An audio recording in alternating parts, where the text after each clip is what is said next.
문희정의 핫 키워드. 가장 뜨겁고 궁금한 국제 이슈를 분석하는 시간이죠. 문희정의 국제정치평론가 전화로 연결돼 있습니다. 평론가님 안녕하세요. 네, 안녕하세요. 네.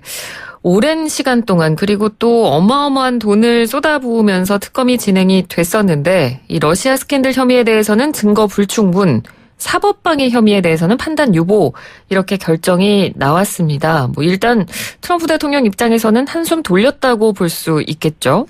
그렇습니다. 더 이상 측근이나 지인의 추가 기소 없이 특검이 마무리되는 모양새를 보이자 트럼프 대통령은 트위터에 공모는 없었다, 사법방해도 없었다, 완전하고 전면적인 무죄 입증이라고 썼는데요.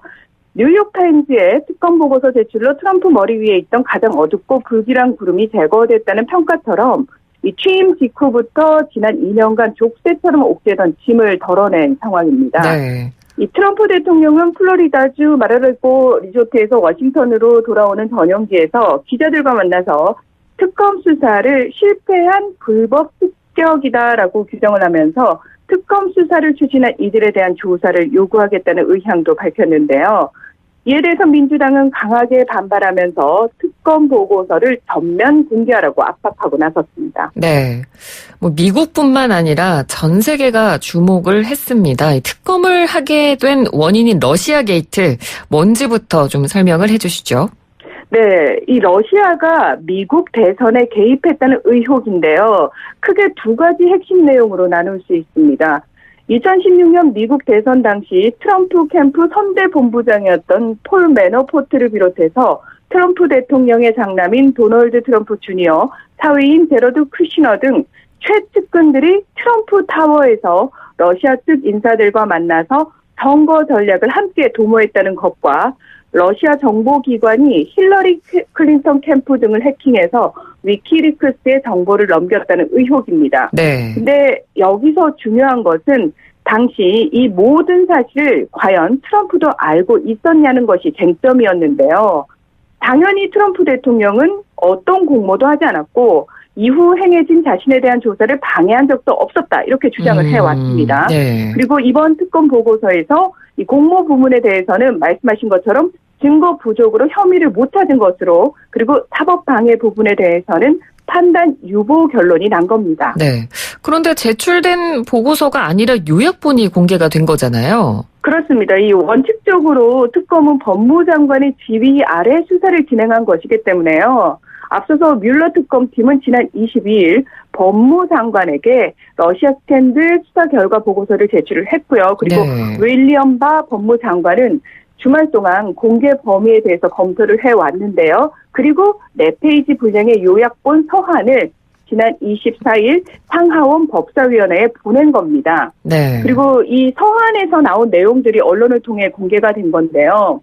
여기서 이제 정확한 워딩이 어떻게 되냐면은 특검팀의 수사는 트럼프 캠프 및 관련된 어떤 인사도 2016년 미국 대선에 영향을 미치려는 시도와 관련해 러시아와 연계된 인사들로부터 트럼프 캠프 지원을 위한 여러 제안이 있었음에도 러시아와 공모하거나 협력했다는 걸 찾지 못했다. 이렇게 밝히고 있고요. 네. 사법방해 혐의와 관련해서는 정확한 워딩이 특검이 이쪽이다 저쪽이다 결론을 내지 않았다. 그러면서 그 판단에 대해 자신과 로드 로젠스타인 법무부 부장관에게 남겨뒀다. 이렇게 전했습니다. 예. 그래서 로젠스타인 부장관과 나는 특검의 조사 과정에서 확보된 증거들은 대통령이 사법방해를 저질렀다는 혐의를 확립하기에 불충분하다고 결론을 내렸다라고 말을 했는데요. 네. 자, 이 서한에 대해서 민주당 소속인 제널드 레들러 하원 법사위원장은 특검 보고서와 이 법무부 장관의 결론 사이에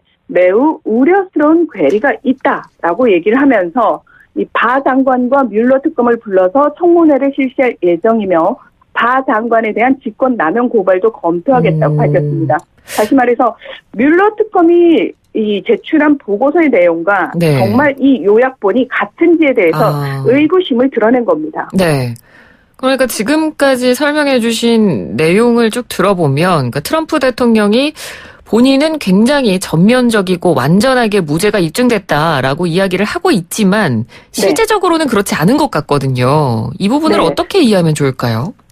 그러니까 정확하게 트럼프 대통령에게 혐의가 있다고 적시하지 않았기 때문에 유죄는 아닙니다. 네. 그렇다고 무죄를 입증한 것도 아니기 때문에 판단을 유보했다라고 보는 것이 더 적절한데요. 자, 정확히 다시 짚어드리겠습니다. 법적 다툼의 영역에서는 증거 부족으로 명백한 해결이 어려운 부분이 많으니 결국 정치적으로 해결해야 한다는 의미로 공을 넘긴 겁니다. 예. 뮬러 특검은 트럼프 대통령의 옛 개인 변호사인 마이클 코언 그리고 폴 매너포트 전 선대본부장 등 34명을 기소했지만 결정적으로 트럼프 대통령이 직접적으로 러시아 측과 공모했는지 여부는 밝히지 못했는데요. 이 부분이 트럼프 대통령에게는 사실상 면죄부가 된 겁니다. 네. 증거 불충분이라고 말하기엔 사실 지금 뭐 전 세계적으로도 주목을 했고 또 그만큼 비판이 나오는 이유가 지금 아까 제가 오프닝에서도 말씀을 드렸지만 굉장히 시간도 오래 걸렸고요. 그리고 네. 비용도 천문학적으로 들였거든요. 그렇기 때문에 그런 시간과 비용에 비하면 결론 자체가 좀 힘 빠진다. 이런 비판도 있죠. 네. 우리나라는 특검을 할 때 기간이 정해져 있죠. 하지만 미국 같은 경우에는 정해지지 않았는데요. 네. 자, 지금 말씀하신 것처럼 2017년 5월 17일 뮬러 특검이 출범을 하게 되거든요. 그 사이에 19명의 변호사를 고용해서 수사를 진행했고요. FBI 요원과 정보 분석과 법 회계학자 등 40여 이들을 보좌를 했습니다. 그리고 수사 과정에서 2,800건 이상의 소환장이 발부가 됐고요. 500건가량의 수색영장이 집행됐으며 통신기록 확보를 위해서는 230건 이상의 영장을 발부받았습니다. 네. 심지어 증거 확보를 위해서 외국 정부들에게는 13건의 요청을 했고 500여 명의 증인을 면접했다고 보고서는 밝혔는데요. 이처럼 오랜 시간 전방위적으로 2,500만 달러의 세금을 쏟아붓고 꼼꼼히 수사한 만큼 제가 봤을 때는 오히려 특검의 결론에 힘이 실릴 수 있다는 분석도 가능합니다. 네네. 그러니까 따라서 트럼프 대통령 측에서는 자신의 지지 세력을 결집하기 위해서 민주당의 마녀 사냥의 증거로 특검 수사를 활용할 것이 분명해 보이는데요. 미 의회 전문 매체인 더 힐과 MBC 방송 등은 민주당이 트럼프 대통령을 몰아낼 열쇠라고 오랫동안 여겨온 물려 보고서는 대신에 트럼프 대통령의 대선 캠페인에 강력한 도구로 쓰일 것이다. 이렇게 평가하기도 했습니다. 네. 뭐 어찌됐건 특검 수사는 이렇게 마무리가 됐는데 수사는 끝났지만 그런 관련 의혹이나 수사 자체도 그러면 전부 다 마무리가 된 건가요? 그렇진 않습니다. 이 트럼프 진영을 겨냥한 수사나 소송은 아직 10여 건 이상이 진행 중이라서 그 사이에 새로운 문제가 불거질 가능성도 있는데요. 이 측근들과 관련된 소송뿐만 아니라 트럼프 대통령을 직접 겨냥한 수사도 여전히 진행 중입니다. 예. 뉴욕주 검찰은 독일 투자은행 도이체방크와 트럼프 대통령 간의 부당 대출 의혹에 대해서 조사 중이고요. 뉴욕 연방검찰은 트럼프의 취임식과 선거비용 지출을 수사하고 있고 뉴욕주 법무부에서도 트럼프 대통령의 과거 부동산 사업에서의 불법 행위 등을 살펴보고 있는데요. 이 뮬러 특검 수사팀에서 근무한 검사들도 파견 복귀 뒤 여전히 적극적인 수사가 진행될 것임을 시사했습니다. 네. 이 워싱턴 포스트는 지난 10년 동안 트럼프 대통령이 운영해온 거의 모든 조직이 주나 연방 당국의 조사를 받고 있다면서 특검 수사는 끝났지만 트럼프 대통령의 법적 문제는 끝나지 않았다. 이렇게 전망하기도 했습니다. 네, 뭐 일단 트럼프 대통령이 특검의 기소는 피했지만 그래도 민주당의 공세는 계속해서 이어가질 것 같은 분위기죠. 그렇습니다. 이 뮬러 보고서 결론에 민주당은 상당히 허탈해하고 있는 모습을 보이고 있는데요.